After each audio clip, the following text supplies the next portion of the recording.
같이 읽겠습니다. 오늘은 요한계시록 16장, 오늘은 12절로 해서 마지막 21절까지의 말씀을 볼 차례입니다.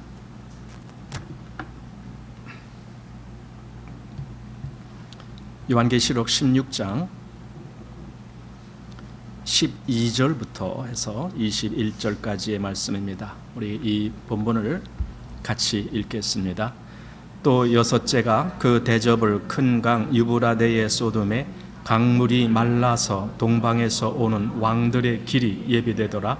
또 내가 보매 개구리 같은 새 더러운 영이 용의 입과 짐승의 입과 거짓 선지자의 입에서 나오니 저희는 귀신의 영이라. 이적을 행하여 온 천하 임금들에게 가서 하나님 곧 전능하신 이의 큰 날에 전쟁을 위하여 그들을 모으더라. 보라, 내가 도적같이 오리니 누구든지 깨어 자기 옷을 지켜 벌거벗고 다니지 아니하며 자기의 부끄러움을 보이지 아니하는 자가 복이 있도다. 새 영이 히브리음으로 아마겟돈이라 하는 곳으로 왕들을 모으더라. 일곱째가 그 대접을 공기 가운데 쏟음에 큰 음성이 성전에서 보좌로부터 나서 가로되 되었다 하니 번개와 음성과 뇌성이 있고 큰 지진이 있어 어찌 큰지 사람이 땅에 있어 오므로 이같이 큰 지진이 없었더라. 큰 성이 세 갈래로 갈라지고 만국의 성들도 무너지니 큰 성 바벨론이 하나님 앞에 기억하신 바 되어 그의 맹렬한 진노의 포도주 잔을 받음에 섬도 없어지고 산악도 간데 없더라. 또 중수가 한 달란트나 되는 큰 우박이 하늘로부터 사람들에게 내림에 사람들이 그 박죄로 인하여 하나님을 회방하니 그 재앙이 심히 크미로라. 아멘. 오늘은 이제 16장 이 뒷부분을 보게 되는데 16장이 어떻게 보면은 하나님의 이 재앙, 진노의 재앙, 또 마지막 심판의 정점의 위치입니다. 16장이 그래요. 왜냐하면 16장에서 그 마지막 7 대접이 쏟아지는 모습이 나오거든요. 그게 하나님의 재앙의 정점입니다. 그리고 이제 17장부터 그 뒤는 이 정점까지 있었던 하나님의 재앙에 대한 수습 단계예요. 한마디로 이 16장에서 이 큰 나무에 모든 그 열매를 다 흔들어서 떨어뜨리면은 그 다음에는 이제 하나하나 줍는 거죠. 그 단계가 이제 뒤에 나오는 겁니다. 그래서 오늘 16장이 하나님의 진노의 정점이다라는 걸 미리 생각을 하면서 보게 됩니다. 지난번에 우리 앞부분을 보았잖아요. 앞부분에 보면은 하나님의 진노를 이제 끝내기 위해서, 이것으로 끝내기 위해서 성전에서 나온 음성이 7 천사에게 하나님의 심판을 담은 7 대접을 땅에 쏟으라, 이렇게 이제 명령을 한단 말이에요. 그 대접이 쏟아지기 시작하는 거예요. 그래서 첫째 천사가 대접을 쏟으니까 악하고 독한 헌대가 짐승의 표를 받은 사람들과 그 우상에게 경배하는 자들에게 나더라. 이렇게 그러니까 짐승의 표를 받고 우상에게 경배한 사람들이 누구냐? 하나님의 백성이 아닌 모든 사람들이 다 그렇게 하는 거예요. 이제 마지막 때는요, 이 세상 사람이 둘로 갈라지는 거예요. 중간 회색지대라는 데가 없어요. 하나님의 성도이던가 아니면은 사단을 섬기는 자든가, 이렇게 둘로 갈라지게 되어 있습니다. 거기서 이 짐승의 표를 받고 그 사단의 우상에게 경배하는 모든 자들에게 이 악하고 독한 헌대가 나는 겁니다. 그 다음에 둘째 대접이 바다에 쏟아지는데, 바다에 쏟아질 때 그 바다가 죽은 자의 피같이 된다 그랬습니다. 그래서 바다 가운데 모든 생물이 죽는다, 이렇게 되어 있습니다. 또 셋째가 대접을 강과 물의 근원에다가 쏟습니다. 그래서 그 물이 피가 됩니다. 또 넷째가 대접을 해에 쏟습니다. 그러니 해가 사람들을 불로 태운다 이렇게 되어 있습니다. 또 다섯째가 그 대접을 짐승의 보좌에 쏟는다. 그래서 그 나라가 어두워지고 사람들이 아파서 혀를 깨물고 아픈 것과 종기로 인해서 오히려 하늘의 하나님을 회방한다라고 되어 있습니다. 이것이 우리가 지난번에 본 앞부분의 모습입니다. 그리고 오늘 이제 12절부터는 여섯째 대접, 이제 대접이 둘밖에 안 남았어요. 여섯째하고 일곱째 이렇게 둘밖에 안 남았는데, 여섯째가 그 대접을 큰 강 유브라데의 쏟음에 강물이 말라서 동방에서 오는 왕들의 길이 예비되더라. 그리고 13절에 또 내가 봄에 개구리 같은 새 더러운 영이 용의 입과 짐승의 입과 거짓 선지자의 입에서 나오니, 이렇게 되어 있습니다. 우선요, 이 여섯째 대접의 심판이 이전에 여섯째 나팔의 심판하고 한번 비교해 보면 좋아요.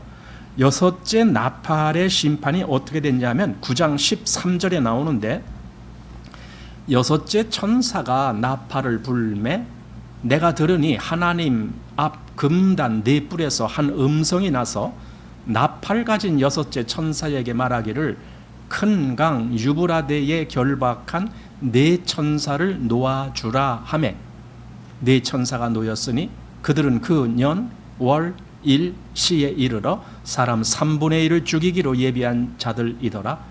마병대의 수는 2만 만이니 내가 그들의 수를 들었노라. 이렇게 되어 있습니다. 그래서 사실상 보면은요, 여섯째 천사의 그 재앙과 그다음에 여섯째 대접의 재앙이 어디서 발생하느냐? 큰 강 유브라데라는, 여기에 이제 뭔가 역사가 나옵니다. 큰 강 유브라데에 거기에 여섯째 나팔 때에는 거기 결박한 네 천사를 놓아주라 이렇게 이제 됩니다. 그렇지만은 오늘 읽은 16장에 와서는 이제 강들이, 그 유브라데에 대접이 쏟아졌는데 강들이 말라서 동방에서부터 오는 왕들의 길이 예비된다. 좀 이렇게 조금 뭔가 상황은 바뀌었지만 그 진노가 유브라데라고 하는 거기서 뭔가 발생했다라는 의미에서는 같습니다. 자, 그리고 여기 지금 계시록 9장에 나오는 여섯째 천사의 나팔 때 여기 이제 18절에도 보면은 이런 말씀이 있습니다. 이 세 재앙 곧 저희 입에서 나오는 불과 연기와 유황을 인하여 사람 3분의 1이 죽임을 당하니라 할 때에 우리 여기 관심을 가질 말씀이 이겁니다. 입에서 뭔가가 나온다. 사실 입에서 나오는 것은요, 말이잖아요. 말. 야고보서에서 보면은요, 그 사람들이 말로, 그 입에서 나오는 말로 사람들을 저주하기도 하고 사람들을 뭐 어떻게 하기도 하고 한다고. 그러니까 입의 말이 다른 사람들에게 어떤 큰 영향을 주는 것이 말이다라는 거예요. 그런데 실상 더 중요한 것은 그 입으로 무엇을 말하느냐가 더 중요한 거예요. 어떤 사람은 다른 사람을 살리는 복음을 말할 수가 있지만 어떤 사람은 다른 사람을 죽게 만드는 거짓 복음을 가지고 떠들 수도 있거든요. 그 입이 무엇을 말하느냐가 이렇게 중요한 거예요. 그런데 지금 여기 보니까 이들이 실상은 불, 연기, 유황, 사실 이게 다 뭡니까? 불은 뭐고 연기는 뭐고 유황은 뭡니까? 그걸 따질 필요가 없어요. 이게 다 사람을 죽게 만드는 거예요. 한마디로. 그러니까 그 입에서 나오는 말이 사람을 죽게 한다는 것은요, 그 입은 거짓말을 한다는 거예요. 거짓 복음을 말하고 거짓 진리를 말하고 그런 것 때문에 사람이 미혹됨으로 사람이 사망의 길을 간다. 지금 그 말입니다. 그것이 여섯째 천사가 나팔 불 때에 있었던 일입니다. 그런데 여기서 또 하나 이제 중요한 것은, 그럼 이 여섯째 천사가 나팔 불 때에 그 결박한 천사 넷을 놓아주라 그랬잖아요. 조금 아까 이 앞에서 그랬잖아요. 여기 결박한 네 천사를 놓아주라 이렇게 돼 있잖아요. 그럼 이 결박한 네 천사가 누구냐 했을 때에 다시 계시록 7장으로 가봐야 됩니다. 계시록 7장 2절에 보니까 또 봄에 다른 천사가 살아계신 하나님의 인을 가지고 해 돋는 데로부터 올라와서 땅과 바다를 해롭게 할 권세를 얻은 네 천사를 향하여 여기 네 천사가 나왔죠. 그래서 그들을 향하여 큰 소리로 외쳐 가로되 우리 하나님의 종들의 이마에 인치기까지 땅이나 바다나 나무나 해하지 말라. 그러니까 아직은 너희가 아무것도 하지 말아라. 가만히 있어라. 지금 그 얘기잖아요. 가만히 있어라. 이 네 천사를 향해서. 그런데 9장에 보니까 그것이 이제 말하자면 결박해 놓은 것과 같은 그런 의미로, 왜? 아무것도 못 하겠으니까. 그런데 9장에 와서 그 결박한 천사를 놓아주라. 지금 이렇게 했습니까? 그러니까 아무것도 하지 말라라고 했었는데 이제는 네 할 일을 하라. 지금 그렇게 된 거예요. 9장에 와서. 그래서 여기 우리 하나님의 종들의 이마에 인치기까지, 그러니까 요 일이 있기까지는 아무것도 못하게 했는데 결국 인치는 일이 다 완료되면은 이제 네가 마음대로 네 일을 해라. 이제 이렇게 되겠죠. 그래서 9장에서 나팔 불 때에 풀려났다라는 겁니다. 이제 오늘 16장 12절에도 이 대접이 바로 그 유브라데에 쏟아진 겁니다.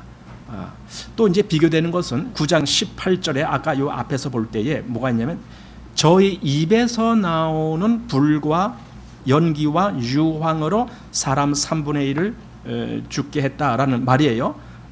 그랬는데 오늘 16장 13절 말씀에 보면은 거기에 뭐가 나오냐면은요, 개구리 같은 새 더러운 영이 용의 입과 짐승의 입과 거짓 선지자의 입에서 나온다. 그러니까 아까 9장에서는요 불과 연기와 유황이 나왔다. 그런데 16장에 와서는요 용의 입과 짐승의 입과 거짓 선지자의 입에서 더러운 영이 나왔다. 이렇게 된 거예요. 조금 뭔가 글자는 바뀌었지만은 사실상은 똑같은 부류를 지금 말하고 있는 거예요. 결국 사람을 해롭게 하고 죽게 만드는 거예요. 여러분, 사람이 죽는다는 것이 우리가 단지 그냥 육신이 죽는다가 아니에요. 여기서 사람이 죽는다는 것은 영원한 심판 앞에서 지금 얘기하는 거예요. 그 영원한 심판 앞에서 살자가 누구고 또 누가 영원한 죽음을 당하는 자냐? 이건 분명하죠. 그리스도 예수의 복음 안에서 생명을 얻은 자만 사는 거고, 그렇지 않으면 영원한 사망의 심판에 가는 거잖아요. 그러니까 여기서 지금 새 더러운 영이 용의 입과 짐승의 입과 거짓 선지자의 입에서 나왔다라고 했을 때 그들이 뭘 하느냐? 결국 사람들을 죽이는 일을 하는 거예요. 그래서 구원 못 받게 하는 거예요.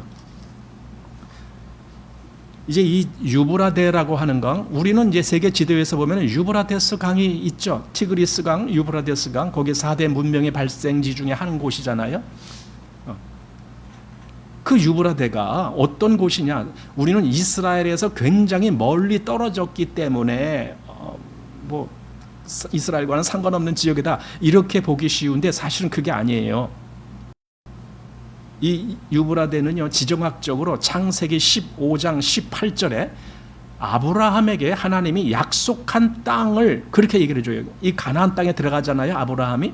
그러면서 내가 이 땅을 너와 네 자손에게 주겠다라고 했을 때 그때 그 약속한 땅의 경계가 그겁니다. 내가 이 땅을 애굽 강에서부터 그 큰 강 유브라데까지 네 자손에게 주노니, 이렇게 그 약속의 땅의 그 경계가 유브라데라는 거예요. 그러니까 이 유브라데는요, 지금 이 가나안 땅 동쪽 그 경계선, 거기에 있는, 그러니까 예로부터 이스라엘의 그 대적들이 그 경계를 넘어서 이스라엘을 침략한 그 경계선이 유브라데라는 겁니다. 근데 지금은 가나안 땅에서 멀리 떨어져 있다라고 보지만 사실상 그 길은요, 요즘은 뭐 산도 넘어가고 막 이렇게 하지만 옛날에는 그 산을 넘어가는 일이 너무 힘든 일이라서 거기로는 통행을 못하고 유브라데를 쭉 올라가서 저 위에 어디입니까? 하란이라는 데 우리 알잖아요. 아브라함이 먼저 가서 중간에 정착했던 데가 하란이라는 데거든요. 그러니까 위로 올라가서 하란이라는 데를 가갖고 거기서부터 쭉 가서 이 위에서부터 이스라엘 가나안 땅으로 오게 돼 있는 거예요. 길이 그렇게 돼 있어요. 그러니까 지금 이스라엘의 동편으로 본다라면은 그냥 이 큰 산맥이 가로막혀 있고, 그리고는 그 경계가 그 다음에가 나오는 게 유브라데라는 데입니다. 그래서 아브라함에게 실제적으로 그렇게 경계를 말씀해 준 거예요. 그런데 이 유브라데 하면은 특별히 의미적으로 우리가 해석할 필요가 있습니다. 뭐냐면은 거기에는 원래 유브라데에는 그 전에 누가 살았습니까? 아수르가 살았어요. 그 다음에 바벨론이 살았어요. 그 다음에 메데 바사가 또 나왔어요. 이렇게 거기에 어떤 세계를, 당시 세계죠. 지금 세계가 아니고 과거 옛날의 세계인데, 세계를 지배했던 큰 왕조들이 그 유브라데에 거기서 이제 나온다고요. 그래서 아수르, 바벨론, 또 바사 이런 나라들입니다. 그런데 아수르가 그 패권을 잡았을 때에 이스라엘 땅에서는 이제 남북으로 갈라져서 북쪽은 이스라엘이라고 부르고 남쪽을 유다라고 불렀는데, 이 북쪽 이스라엘이 그 아수르의 침략을 당해갖고 망해입니다. 그게 주전, 그러니까 BC라고 우리가 하는 주전 722년이에요.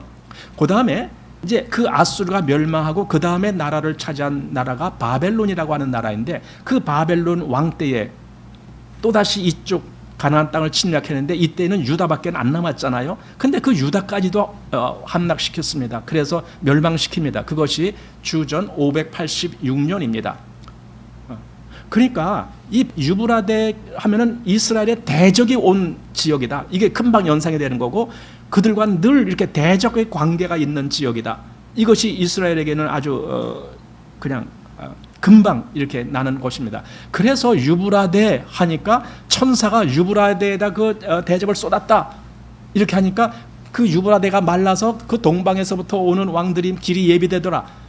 이건 한마디로 말해서 곧 전쟁이 일어나겠구나, 그 뜻이에요. 왜냐하면 여지껏 역사적으로 계속 그런 일이 벌어졌으니까. 유브라데는 이스라엘하고 늘 이렇게 전쟁하는 관계에 있는 지역이니까. 그래서 이제 곧 전쟁이 시작되겠다라는 일종의 그 신호입니다. 그게 유브라데 강이 말랐다라는 그런 의미로 보여집니다. 근데 문제는 이걸 이렇게 지리학적으로 또는 지정학적으로 그렇게 해석을 하느냐, 아니면 여기에 다른 큰 뜻이 담겨져 있는 뜻이 있느냐, 이제 우리가 또 이걸 생각하게 됩니다. 이제 그 이야기를 하면서 여기 16절에 무슨 내용을 얘기하느냐 하면은 아마겟돈이라는 이야기를 합니다. 최후의 전쟁이 있을 전쟁터로 아마겟돈, 아마 아마겟돈 하면은 다 알 거예요. 사람들이 교회를 안 다니는 사람도요, 뭘 아느냐면요, 666, 아마겟돈 이런 건 다 알아요. 아마겟돈 그러면은 마지막 전쟁이 있을 곳이다. 이렇게 다 알고 있어요. 정말 그게 그런 건가? 우리 한번 오늘 그런 부분들을 한번 살펴볼 겁니다. 이제 아마겟돈에 대해서는 나중에 16절 우리가 생각할 때 그때 자세히 이제 볼 겁니다. 그건 나중에 생각하고 우선 이 앞부분 한번 생각해 보는 겁니다. 동방에서부터 오는 왕들의 길이 예비된다라고 했는데, 동방에서 오는 왕들이 과연 누구냐 이거예요. 누구냐? 그 유브라데가 말라갖고 동방에서부터 오는 왕. 아까 9장 16절에는요, 그 수가 2만만이라고 되어 있어요. 2만만이라는 것은 지금 우리의 계산으로는요, 2억. 그 군대 수가 2억. 그러면은요, 그걸 어떻게 해석하느냐면요, 아니 세상에 군사를 2억이나 되는 군사를 동원할 수 있는 나라는 중국밖에 없다. 그때 그랬습니다. 사실은요, 중국도 2억을 못 만들어요. 2천만 명도. 그게 뭐냐면은 자기네 나라의 군사가 그렇게 있느냐가 문제가 아니라 그 군사를 가지고 이스라엘까지 침략해서 이 쭉 올 수가 있느냐. 어떻게 2억 명을 그렇게 옮겨요? 오다가 다 지쳐서 쓰러지겠죠. 그렇게 오면은. 그러니까 2억 명이라는 군사가 이동한다는 것은 말이 안 되는 거예요. 그런데 그렇게 해석을 했어요. 이거 중공군이 이렇게 올 거다. 왜 그렇게 해석을 해요? 이게 바로 세대주의자들의 그 해석 방법이거든요. 그들은 그렇게 뭔가 현실적인 내용만 생각하는 거예요. 그러다 보니까 이거 중국밖에는 더 이상 이 군대를 동원할 군대가 없다. 이렇게 합니다. 그런데 그게 아니라 생각해 보세요. 아니 유브라데 강이 말라야 그래야 전쟁이 가능합니까? 요즘 전쟁이 그런 겁니까? 아마 옛날 같았으면은 막 말 타고 전쟁을 할 때는 정말 강물이 범람할 때는 그 강을 못 건너간다. 뭐 이런 것도 있었겠지만은, 아니 요즘에 강물 때문에 전쟁을 못 하는 게 있어요? 아무리 강이 있어도 지금 저 우크라이나 러시아 전쟁 거기 뭐 그 중간에 무슨 강이 이렇게 있더구만요.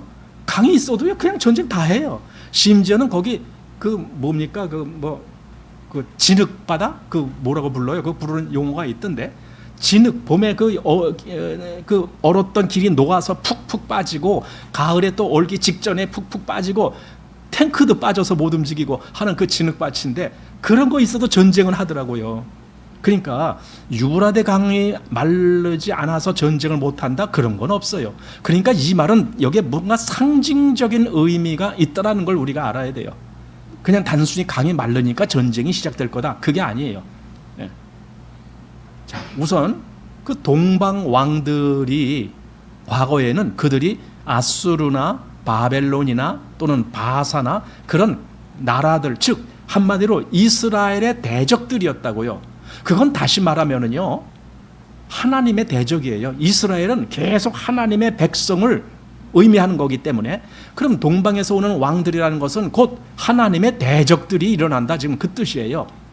그러면 유브라데 강을 마르게 한다라는 개념은 뭔가 그 왕들이 그 동방 왕들이 일어나게 하는 전쟁이 일어나게 하는 그 어떤 신호탄의 표시다. 그게 유브라데를 마르게 한다라는 의미입니다.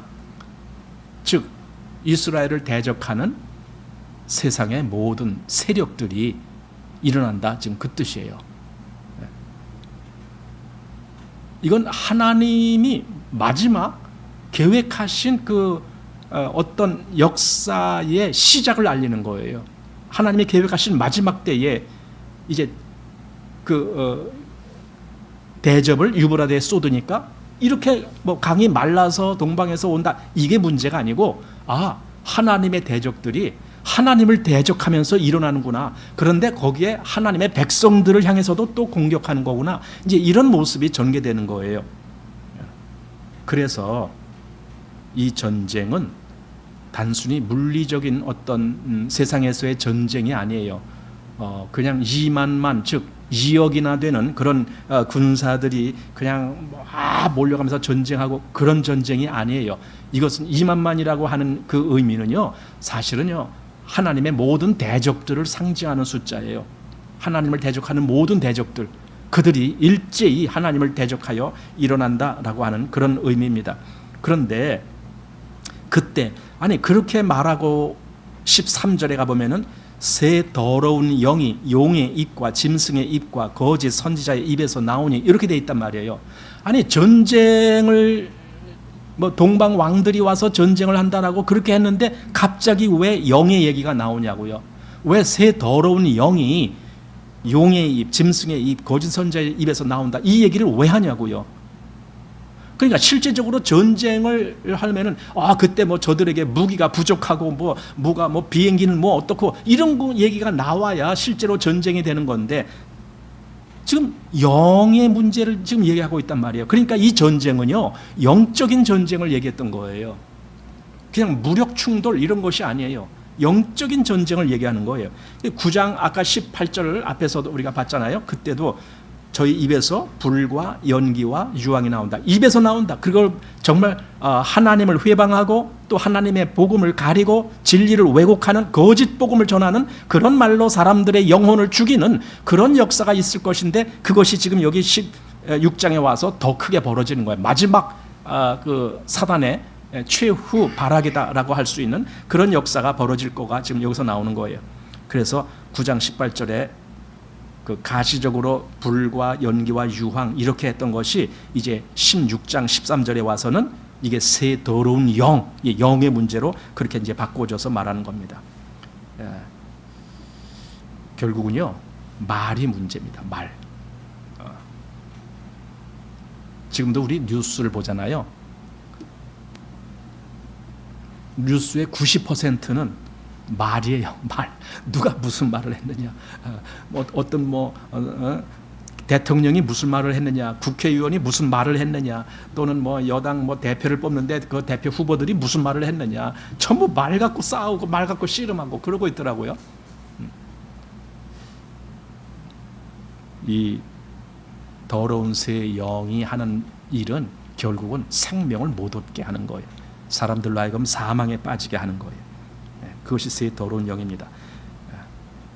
마가복음 1장 23절 말씀에 보면은요, 예수님이 거기 그렇게 이제 그 역사하실 때 그때인데 이런 일이 있었습니다. 마침 저희 회당에 더러운 귀신 들린 사람이 있어 소리질러 가로되, 이렇게 되어 있습니다. 더러운 귀신. 그런데 여기 지금 16장에서 더러운 영, 뭘 얘기하는지 연결되십니까? 더러운 귀신, 더러운 영. 그러니까 이 영은 귀신의 영이구나.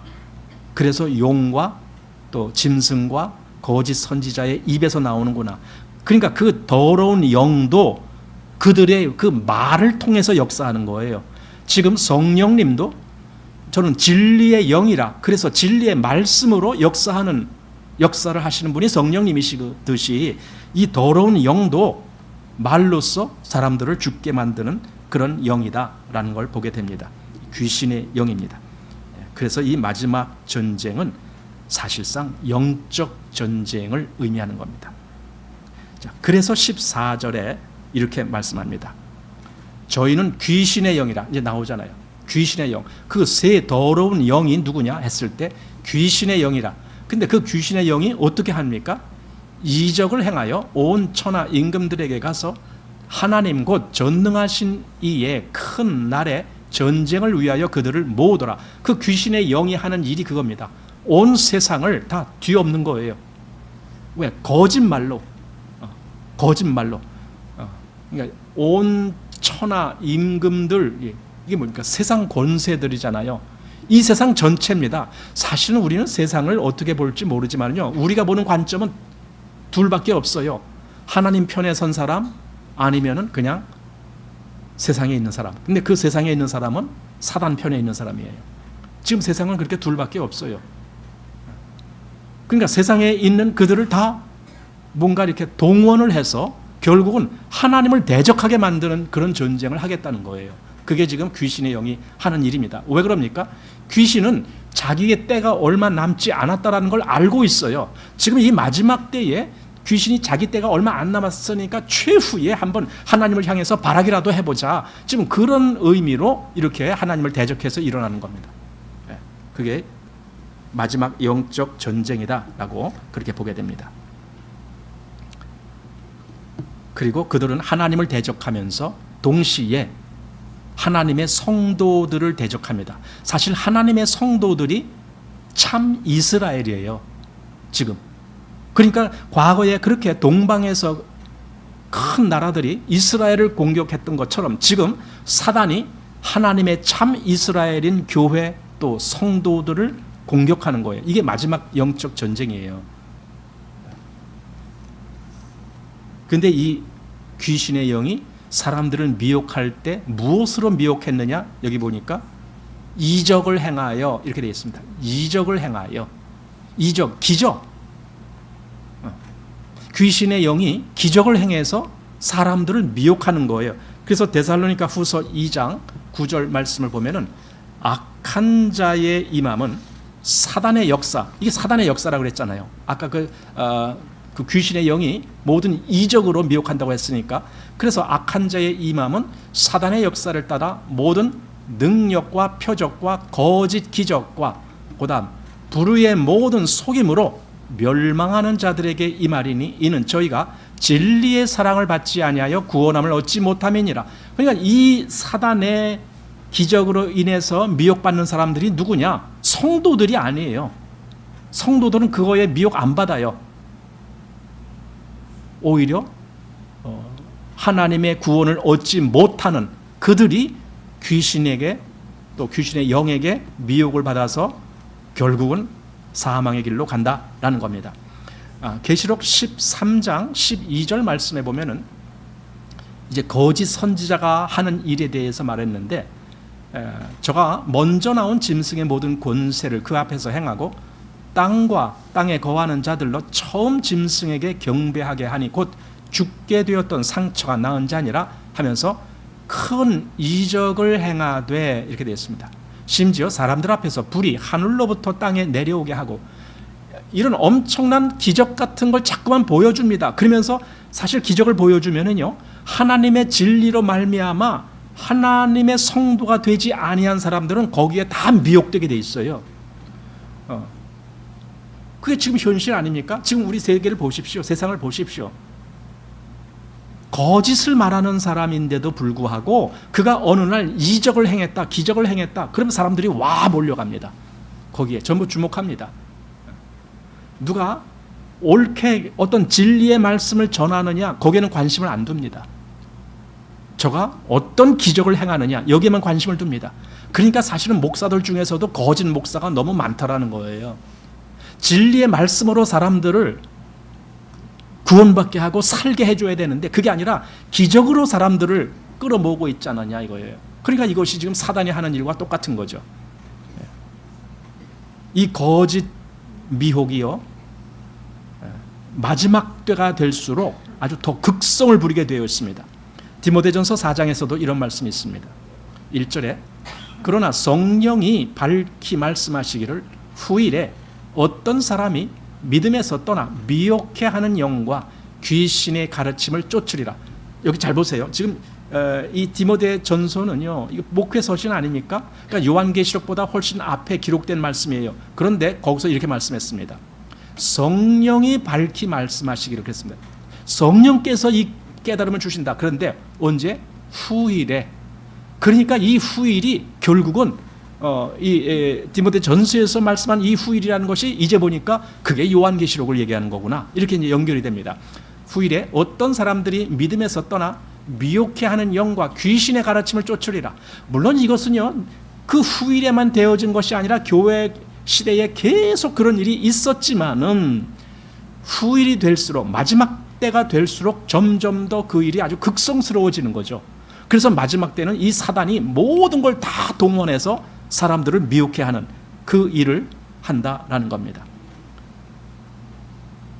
그래서 이 마지막 전쟁은 하나님의 마지막 심판의 날이다. 이렇게 우리가 보는 겁니다. 구약에는 그날을 여러 곳에서 여호와의 날이다 이렇게 표현했습니다. 여호와의 날. 그 구약의 여호와의 날이라고 표현한 대목들이 무엇을 의미했는지 우리 이사야 13장 6절 보면은 너희는 애곡할지어다 여호와의 날이 가까웠으니 전능자에게서 멸망이 임할 것임이로다. 멸망이 임하는 날이에요. 그날이. 그걸 여호와의 날이라고 했습니다. 또 9절 말씀에는 여호와의 날 곧 잔혹히 분냄과 맹렬히 노하는 날, 그죠? 그 날이 임해서 어떻게 해요? 땅을 황무케 하며 그 중에 죄인을 멸하리니. 완전히 멸망의 날이 되는 거예요. 여호와의 날이라고 하는 것은. 또 에스겔 30장 말씀도 한번 보십시오. 3절에 그날이 가까웠도다 여호와의 날이 가까웠도다 구름이 나릴 것이요 열국의 때이리로다. 애굽에 칼이 임할 것이라. 애굽에서 살육당한 자들이 엎드러질 때에 구스는 심한 근심이 있을 것이며 애굽의 무리가 옮기우며 그 기지가 헐릴 것이요 구스와 붓과 룻과 모든 섞인 백성과 국과 및 동맹한 땅의 백성들이 그들과 함께 칼에 엎드러지리라. 이게 멸망의 날, 여호와의 날, 마지막 때.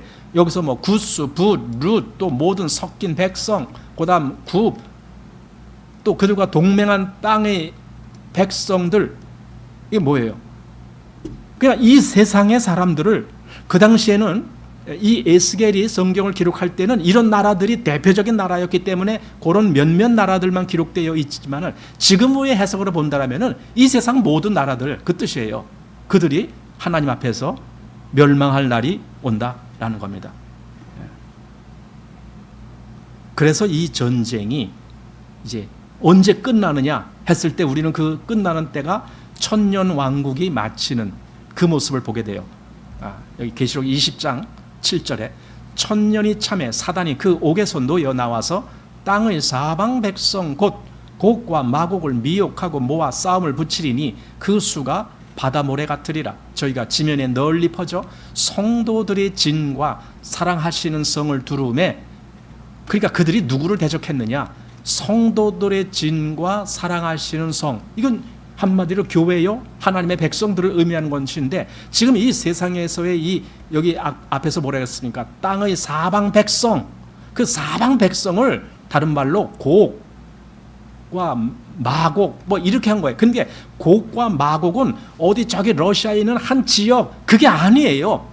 사방 모든 백성이 대표가 곡과 마곡이라는 거예요. 그들이 누구를 대적하느냐? 성도들의 진과 사랑하시는 성. 그러니까 이건 예루살렘 성 아닙니까? 그러니까 이건 어떤 의미에서 교회를 얘기하는 거예요. 이 땅에서도. 그러니까 교회를 대적해서 그 대적들이 일어난다는 거예요. 근데 그때 무슨 일이 일어납니까? 하늘에서 불이 내려와서 저희를 소멸하고 이거예요.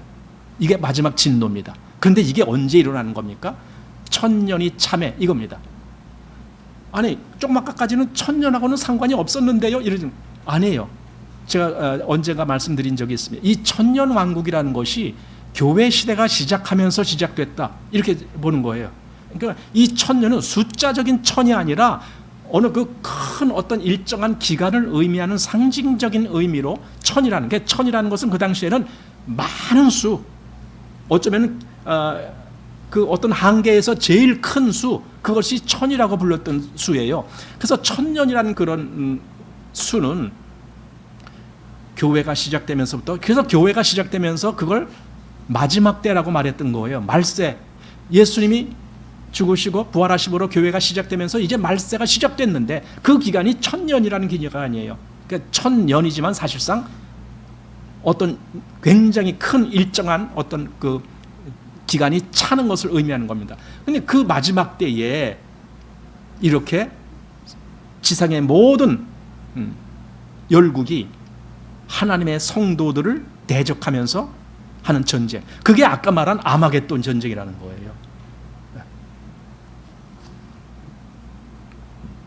그래서 곡과 마곡은 그 당시에는 이스라엘을 공격하는 걸로 되어 있지만 사실상 이스라엘은 하나님의 백성이에요. 그래서 지금 성도들을 의미하는 거고 지금 교회를 의미하는 거고, 그래서 사단의 세력이 이 세상의 모든 세력을 동원해 갖고 결국은 교회를 공격하고 하나님의 성도들을 공격하는 그때가 되는 거예요.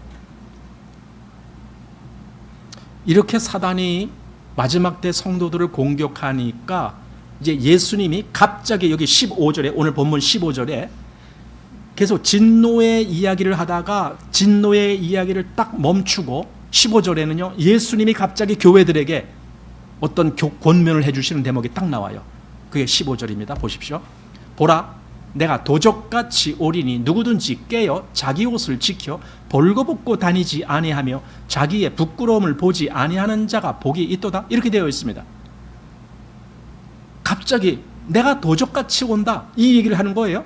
지금 마지막 7 대접의 심판 내용을 이야기하다 말고 갑자기 중간에 탁 멈추고 내가 도적같이 올 거야. 여러분, 이건 성도들에게 도적같이 온다라는 것은요, 이거는 큰일 났다 그러면 언제 오시냐 이거 아니잖아요. 도적같이 온다라는 것은 그래 내가 어쩌면은 너무 지쳐서 힘들어하고 뭐 이럴 때도 갑자기 주님이 오실 수 있구나, 지금 그 얘기거든요. 나에게 언제든지 주님이 오실 수 있구나, 그게 도적같이 오리니 하면서 그 대신 누구든지 깨어 자기 옷을 지켜 벌거벗고 다니지 아니하며 자기의 부끄러움을 보이지 아니하는 자가 복이 있도다. 그러니까 너희는 이렇게 되라 그겁니다. 너희는 이 마지막이 됐으니 너희는 정말 깨어 있어라. 그리고 그 뭡니까?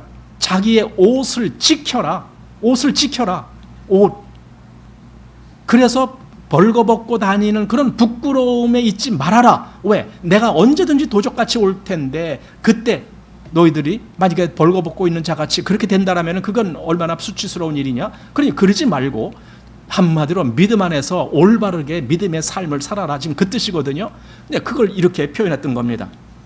자기 옷을 지키라 이렇게 했습니다. 이것이 마지막 때에 일어날 것을 대한 주님의 권면입니다. 그래서 마태복음 24장 보면은 42절에 그러므로 깨어있으라, 여기 또 나오죠. 그게 아까 지금 계시록에 있는 말씀처럼 깨어있으라. 그러면서 어느 날 너희 주가 임할는지, 그렇죠, 이게 도적같이 임한다 그 말 아닙니까? 너희가 알지 못함이니라. 너희도 아는 바니 만일 집주인이 도적이 어느 경점에 올 줄을 알았다면 깨어 있어 그 집을 뚫지 못하게 하였으리라. 이러므로 너희도 예비하고 있으라. 생각지 않은 때에 인자가 오리라. 이겁니다. 이게 정말 예비를 안 하고 있는 사람에게는 이게 엄청난 큰일이다 하고 이렇게 생각하겠지만, 그러나 예비하고 있는 사람에게는요, 이건 큰일이 아니라, 예 주님 어서 오십시오, 이렇게 되는 거예요. 어서 오십시오. 그러니까 요한계시록 제일 마지막엔 뭐라고요? 아멘, 주 예수여 오시옵소서, 이렇게 되는 거예요. 그러니까 도적같이 온다 할 때 그걸 무서워하고 큰일 났다 두려워해라, 그 말이 아니라 내가 언제든지 올 수 있으니까 너희는 기다리고 있어, 내가 곧 갈 거야, 지금 그런 의미라는 말이에요. 이게 우리들에게는 도적같이 온다는 말이 그래서 긍정적인 의미로 보이는 거예요. 자, 그 다음에 25장으로 가면은 뭐라고 말합니까? 25장 13절 마태복음입니다. 그런즉 깨어있으라, 너희는 그 날과 그 시를 알지 못하느니라. 또 마가복음 13장 33절에 주의하라, 깨어있으라, 그때가 언제인지 알지 못함이라. 또 13장 37절에 깨어있으라, 내가 너에게 하는 이 말이, 여기서 중요한 말이, 내가 너에게 지금 깨어있으라 말했잖아요. 근데 이 말이 모든 사람에게, 사실은 이게 모든 성도들에게 주는 말이거든요. 모든 사람에게 하는 말이니라 하시니라, 이거예요. 그러니까 우리에게도 지금 그 말씀 해주셨구나. 근데 그게 지금 계시록에서 보니까 아까 계시록 16장에서 그 말씀을 해주시는 거예요. 깨어있으라라고. 마지막 때 사단이 이렇게 전쟁을 할 때에 너희는 깨어있으라 라고 그렇게 이제 말씀을 주시는 겁니다. 누가복음 12장 37절 말씀에 주인이 와서 깨어있는 것을 보면 그 종들은 복이 있으리로다. 내가 진실로 너에게 이르노니 주인이 띠를 띠고 그 종들을 자리에 앉히고 나와 수종하리라. 그러니까 그렇게 깨어있을 때 주인이 오면은 그 깨어있는 종들은 복이 있는 종이다, 지금 그 얘기예요. 여러분, 성도들은 그래서 깨어있어야 되는 거예요.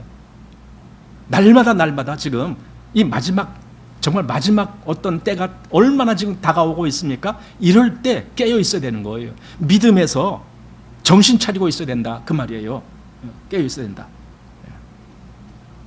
그래서 주님이 다시 오실 때, 그러니까 성도들이 깨어있는 것과 그 다음에 그 주인이 다시 온다라는 것과 이렇게 아주 밀접한 관계가 있습니다. 주인이 다시 온다라는 것은요, 주님이 재림하신다라는 의미 아닙니까? 그것과 아주 밀접한 관계가 있습니다. 벌거벗은 부끄러움은 누가 당하는 겁니까? 그 옷을 입지 아니한 사람들. 그런데 여기서 그게 바로 무슨 뜻인지, 사실 벌거벗는다라는 말을 이 앞에서도 이미 한번 했어요. 그 요한계시록 3장에 나옵니다. 3장 라오디게아 교회에 주신 말씀, 그죠? 거기 3장 15절에 내가 네 행위를 아노니 내가 차지도 아니하고 더웁지도 아니하도다. 네가 차든지 더웁든지 하기를 원하노라. 아니, 차지도 아니하고 더웁지도 아니한단 말이 뭡니까? 믿음에 있어서 분명함이 없다란 말 아닙니까? 한마디로 미직지근하다. 저 사람이 정말 신앙이 이런 신앙을 갖고 또는 저런 신앙을 갖고 있는지 아무것도 보이는 게 없어요. 이 마지막 때일수록요, 이 신앙이 분명해야 돼요. 믿음이 분명해야 돼요. 우리 계속 요한계시록에서 보는 그 믿음이 무슨 믿음입니까? 순교자의 믿음입니다. 대충 믿는 믿음이 아니에요. 순교자적인 정신으로 믿는 믿음을 의미하는 거예요. 그게 요한계시록에서 인정하는 믿음이에요. 그 믿음을 우리가 가지라는 거예요. 그래서 17절에 네가 말하기를 나는 부자라 부요하여 부족한 것이 없다 하나 그러나 실상은 뭐예요? 네 곤고한 것과 가련한 것과 가난한 것과 눈먼 것과 그 다음 벌거벗은 것을 알지 못하는도다. 벌거벗고 있는 거예요, 이들이. 그러니까 이들은 부끄러움을 당하는 거예요, 이 상태로 있다면. 그래서 성경은 회개하라라고 말하는 거예요. 그들에게 필요한 것, 이 18절에 보십시오. 내가 너를 권하노니 내게서 불로 연단한 금을 사서 부요하게 하고 그 다음에 흰 옷을 사서 입어 벌거벗은 수치를 보이지 않게 하고 안약을 사서 눈에 발라 보게 하라. 여기 이제 흰 옷을 사서 벌거벗은 수치를 보이지 않게 하라, 이거예요. 그럼 흰 옷이 뭐냐? 이제 또 그게 나오겠죠. 아니, 흰 옷을 사서 입어야 벌거벗은 수치가 보이지 않게 한다는데 흰 옷이 뭐냐? 우리는 흰 옷에 대해서 좀 여러 가지를 생각하게 되는데, 전에 그리스도인은 무슨 옷을 입었느냐 했을 때 의의 옷을 입었다. 예, 맞아요. 그리스도인은 의의 옷을 입었습니다. 그리스도의 보혈로 말미암아 죄가 다 씻김 받은 의의 옷을 입었습니다. 그런데 과연 여기 요한계시록에서 말하는 흰 옷이라는 것이 그걸까? 그러면은 모든 구원받은 사람들은 다 괜찮게? 근데 요한계시록에서 보면은요, 그냥 다 괜찮다가 아니라 깨어있으라고 말하잖아요. 그러니까 난 구원받았으니까 괜찮아, 걱정 말고 있어라, 그래 가만히 있으면 내가 알아서 데려갈게, 그렇게 말씀하는 것이 아니라 내가 도적같이 오니까 너는 깨어 있어라. 근데 깨어 있으라가 내가 구원받았는지 안 받았는지, 구원 안 받았으면 빨리 받아야 할 텐데 그거 생각하라는 말일까요? 그게 깨어 있으라가? 여러분, 깨어 있으라라는 말은 성도들에게 주신 말씀이에요. 세상 사람들이 아니에요. 성도들에게 그 믿음 안에서 그들의 믿음을 분명히 하라란 뜻이지, 그게 깨어있으란 말이지, 나 구원 안 받았으니까 이제 구원 받아야 되는데 어쨌든 이거 얘기하는 게 아닙니다. 그러니까 여기서 흰 옷은 구원 받으라가 아니에요. 의의 옷을 얘기하는 게 아니에요. 여기서 흰 옷은 성도들의 옳은 행실이다, 이렇게 되어 있어요. 성도들의 옳은 행실, 그럼 뭐 우리 율법을 지켜야 된다는 소리입니까? 아닙니다. 여러분, 무슨 행실만 얘기하면 율법을 얘기하는 사람들이 있는데 그 사람들은 성경을 안 읽어봐서 그래요. 성경에는요, 성도들의 옳은 행실이 무엇인지에 대해서 계속 말씀하고 있어요. 어떤 믿음을 가져야 되느냐 계속 말씀하고 있어요. 율법이 아니라니까요. 우리 요한계시록 19장 8절입니다. 여기 보면은 그에게 허락하사 빛나고 깨끗한 세마포를 입게 하셨은즉 이 세마포는 성도들의 옳은 행실이로다 하더라. 여기 세마포가 바로 그 흰 옷을 얘기하는 거예요. 세마포. 우리 구약에 보면은요, 제사장들이라든가 또는 성막의 그 휘장이라든가 거기에 청색, 자색, 홍색, 그리고 뭐가 들어가요? 청색, 자색, 홍색, 그리고 가늘게 꼰 배실. 그 배실, 여기 이제 세마포 같은 종류를 얘기하는 건데 그건 흰색을 이야기하는 거예요. 그러니까 청색, 자색, 홍색, 흰색, 그렇게 되는 거예요. 그러니까 여기 세마포 옷을 입었다, 흰 옷을 입었다, 그 뜻입니다. 그런데 그 흰 옷이 뭘 얘기하느냐? 여기 세마포는 성도들의 옳은 행실이다, 이렇게 말하는 거예요. 이건 누가 구원받았느냐가 문제가 아니고 구원받은 성도로서의 옳은 행실을 했느냐가 문제예요. 주님이 나중에 오실 때는 그걸 보겠다는 거예요. 그러니까 성도들은요, 이 세상에서 그냥 아까 라오디게아 교회처럼 그냥 뭐 차지도 아니하고 덥지도 아니하고 미징징하게 그렇게 있다가는 큰일 나는 거예요. 왜 너는 옷을 입지 않았어? 이렇게 책망하면 어떡하실 거예요? 이게 율법이나 도덕을 이야기하는 것은 아니라고 분명히 말씀드렸어요. 성도들의 옳은 행실은요, 그 믿음을 따라서 사는 삶이에요. 믿음을 따라서. 도덕이나 율법이 아니에요. 바로 이것이 마지막 때의 성도들이 준비하는 옷입니다. 이제 16장 16절 보겠습니다. 새 영이 히브리 음으로 아마겟돈이라 하는 곳으로 왕들을 모으더라. 이제 아마겟돈에 대해서 한번 보겠습니다. 이 16절은 15절에 뭐가 갑자기 예수님이 교회들에게 주시는 마지막 권면의 말씀이 있다 그랬는데 그 이전에 14절의 말씀에서 이렇게 건너뛴 겁니다. 그래서 그 새 더러운 영이 온 천하의 임금들을 모아서 큰 날의 전쟁을 예비한다 그랬잖아요, 14절에서. 근데 그 장소가 아마겟돈이라고 부릅니다. 그런데 이 아마겟돈에 대해서 한번 우리 생각해 봅시다. 12장 17절, 이게 마지막 절입니다. 그리고 13장으로 이렇게 이어지면 거기에 뭐가 나오냐면 용이 나와요. 용이 하나님의 성도들과 싸우기 위해서 바다 모래 위에 섰다 그랬습니다. 근데 그때 그 바다에서 나오는 짐승이 있었고 또 후에는 땅에서 올라오는 짐승이 있었다. 그것이 적그리스도요, 그것이 거짓 선지자요, 이렇게 나오는 거거든요. 근데 그들을 다 동원해 갖고 이제 싸우려고 용이, 즉 용은 사단입니다. 용이 그렇게 준비를 했다라는 거예요, 싸우려고. 그래서 온 천하의 임금들을 다 모아서 결국은 하나님의 어린 양과 대결을 하겠다는 거예요. 그런데 하나님의 어린 양과 대결을 하면 당연히 성도들도 어린 양의 편에 있잖아요. 그러니까 당연히 그 싸움과 관련이 있게 되는 거예요. 그 싸움이 실제로 어떻게 되느냐, 그것은 이제 19장으로 가보면 나옵니다. 19장 11절 이하에부터 이제 쭉 그 전쟁이 나오는데 그때 결과가 어떻게 됩니까? 하나님이 이 모든 왕들을 새의 밥이 되게 한다, 그 말이 있어요. 그들은 거기서 멸망한다는 거예요. 그리고 짐승과 거짓 선지자가 산채로 유황불못에 던지우게 된다, 이제 그런 얘기가 있습니다. 그리고 이제 여기 18절입니다. 자, 19장 18절. 왕들이 고기와 장군들이 고기와 장사들이 고기와 말들과 그 탄 자들의 고기와 자유한 자들이나 종들이나 물은 대소하고 모든 자의 고기를 먹으라 하더라. 한마디로 그들이 다 멸절된다. 그리고 20절. 짐승이 잡히고 그 앞에서 이적을 행하던 거짓 선지자도 함께 잡혔으니 이는 짐승의 표를 받고 그의 우상에게 경배하던 자들을 이적으로, 아까 이적으로 미혹했다 나왔잖아요. 근데 그렇게 이적으로 미혹하던 그 자가 여기서는 다 잡혀갖고 불못에 던져가는 거예요. 그들이 가는 불못이 바로 그게 지옥이라고 우리가 말하는 곳입니다. 자, 이제 아마겟돈이라고 하는 걸 한번 생각해 봅시다. 아마겟돈이라는 것은 여러분 잘 들어보십시오. 그래야 이제 앞으로 아마겟돈이 뭔지에 대해서 헷갈리지 않습니다. 아마겟돈이라는 것은요, 히브리 말에 아라는 단어와 마겟돈이라는 단어가 합성어가 된 것이 아마겟돈입니다. 근데 아는 원래 히브리의 발음으로는 하르라고 하는 하르, 이게 이제 히브리 발음인데 그 하르라는 것은요, 산이라는 뜻입니다.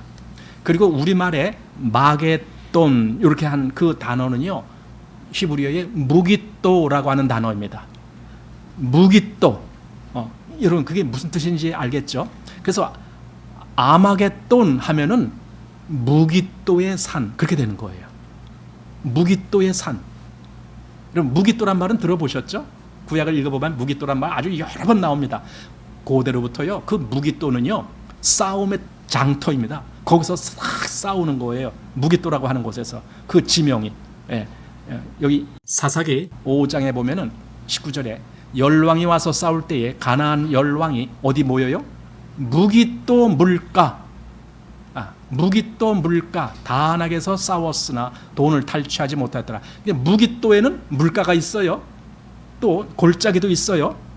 열왕기하 9장 27절에 보면은요, 유다 왕 아하시아가 도망가는 거예요. 반역이 일어났잖아요. 그래서 도망가는데 예후가 쫓아와서 유다 왕 아하시아를 죽인 곳이 바로 무깃도예요. 거기서 전쟁이 일어났다는 뜻입니다. 또 열왕기하 23장 29절 보면은 애굽 왕이 와갖고 요시야 왕을 죽인 곳, 거기도 무깃도예요. 그러니까 무깃도는 계속 전쟁이 일어나는 곳이에요. 이스라엘 사람들의 입장에서는 무깃도 하면 거기 전쟁터, 이렇게 이제 그들에게 인상이 이제 간 곳이 무깃도입니다. 근데 그 무깃도는요, 평야예요. 골짜기예요. 아까 물길이 있었다 그랬잖아요. 물가다 그랬잖아요. 그리고 여기 스가랴서 12장에 보면은 그 날에 예루살렘에 큰 애통이 있으리니 무깃도 골짜기 하다드림몬에 있던 애통과 같을 것이다. 거기 그 무깃도 골짜기 하면, 무깃도는요 평평하고 한데다 골짜기 중간중간에 물이 흐르고 거기가 무깃도예요. 거기서 늘 싸웠기 때문에, 싸움이 있었기 때문에 거기에는 애통이 늘 있었던 장소예요. 무깃도가. 문제는 무깃도는 산이 아니라는 거예요. 그런데 요한계시록에서는 무깃도 산 이렇게 말을 해버린 거예요. 무깃도는 평지고 골짜기고 물가가 있는 데고 그런 데인데 왜 그걸 산이라고 불렀느냐 하는 거예요. 여기서 이제 중요한 의미가 나와야 됩니다. 무깃도 산, 그래서 이제 우리 그걸 아마겟돈, 그게 무깃도 산 그 소리거든요. 아마겟돈. 그러니까 아마겟돈이라는 장소는 없어요. 실제적인 장소는 없어요. 이건 상징적인 장소예요. 무깃도의 산이라고 하는 상징적인 장소인데 왜 그럼 그렇게 아마겟돈이라는 상징적인 장소를 여기서 말씀했을까? 아마겟돈은요 어떤 곳이냐? 이제 마지막으로 사단의 세력이 어린 양을 대적하는 그 상징적인 장소를 의미하는 것이 아마겟돈입니다. 그러니까 아까 단순히 2만만을 군사를 동원해서 이스라엘을 침략하고 그 2만만은 중공군이고, 여러분 그거 아니에요. 그런 거 아니에요. 자꾸만 어떤 요한계시록의 기존의 어떤 선입견적인 그런 생각을 갖고 있기 때문에 자꾸 헷갈리게 만드는데, 그런 걸 빨리 떨쳐버려야 돼요. 이건 상징적인 의미입니다. 왜냐하면 여기 아마겟돈이라는 그 장소가 상징적인 장소이기 때문에 그래요. 그 실제적인 아마겟돈은 없어요. 그러나 아마겟돈 하면은 상징적으로 전쟁터, 이런 의미가 있는 거예요. 전쟁터라는 의미. 그걸 부각시키는 겁니다.